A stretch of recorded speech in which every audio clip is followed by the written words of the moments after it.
I'm Mike Sharman with Share Healthcare, and we're here at Homesteaders of America, and in Front Royal, Virginia. It's just an absolute beautiful Virginia day, blue sky, kind of unusual for October, warm weather. And I'm here with Paul Hutcheson of Windmill Heights Garden Center. And Paul, it's my understanding that you try to help people, enjoy some of God's perfection by helping them learn what to do with their plants and how to do it. Maybe I'm not saying it right. How would you describe why and what you do? Oh, that's great, Mike. Thank you very much. Yeah, so I'm big about helping people beautify their yards. I own a garden center, so a lot of what we do is helping solve people's landscaping challenges, but we also sell a lot of vegetables, and that's why we're here, kind of more on the food side of things. But yeah, we want people to be successful in their gardens. And yours, Windmill Heights, even though we're here at the Homesteaders, which is drawing people from all around the nation, your garden center is right in Culpeper, Virginia, right? Correct. So we are a local garden center based out of Culpeper, Virginia. And we were started back in the 60s by my grandfather. And he ran it for years just as kind of a hobby. And then about 10 years ago, I bought the business from him. And I've been doing it ever since, and I just love it. Since I've known you since you're a little kid, I know that you worked in the garden center, his nursery, just always. Yep. And you had a wide range of things you could have chosen to do with your career. Why did you choose that? Well, I really enjoyed the growing aspect of plants. Like, I thought about getting into like landscape design, and I do enjoy that, but I really mostly enjoyed interacting with customers and then also growing plants. Planting a seed and then watching it come all the way to fruition is really a lot of fun. So. And then you're one of the speakers here at Homesteaders.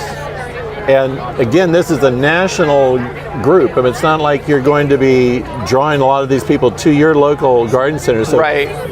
What are you wanting to have them leave here with, having learned from you, from your messages that you've given them? Right. So I'm talking about the staple crops of the world, which are the foods that we eat, is a bulk of our diet: wheat, rice, corn, peanuts, potatoes, sweet potatoes. So those are kind of the foods we eat in quantity. And I think what I really want to do is just inspire people just to try.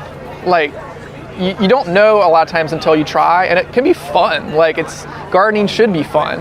And a lot of times, you might read something in a book or on the internet that says you can't do that. But sometimes you just gotta try it. And if it doesn't work, hey, you learn something. If it does work, you also learn something.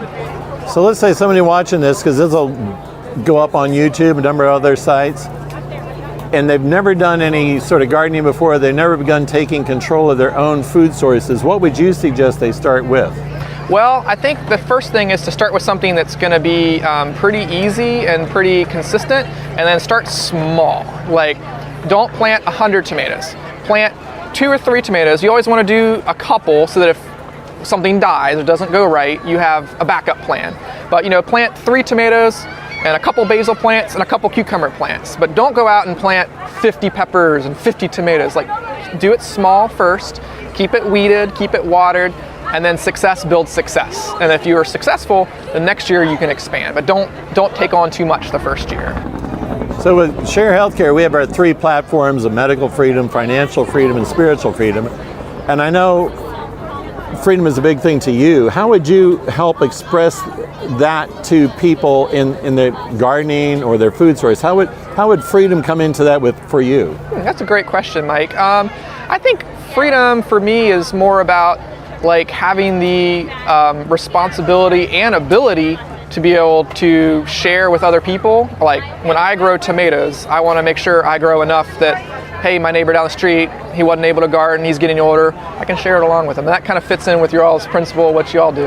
Right, and the only reason we do Share Healthcare is because Christ had told us all the one another verses of sharing with one another, caring one another. Absolutely. Love one another. The 2 great commandments: love God with all your heart, mind, body, and soul, and love your neighbor as yourself. Yep. So, Paul, thank you so much for being a good neighbor there in Culpeper. Appreciate it so much. So, Paul Hutcheson with Windmill Heights Garden Center there in Culpeper, Virginia. If you're driving between DC and Charlottesville, stop in, right? Yep, that's right. Thanks so much, Mike. Do you have a website you want to tell people about? We do. It's windmillheights.com. All right. Yep. There you got it, windmillheights.com. And of course, always go to sharehealthcare.com to look at those medical freedoms, financial freedoms, and religious freedoms I was mentioning. Thank you, Mike. Thank you. Appreciate it.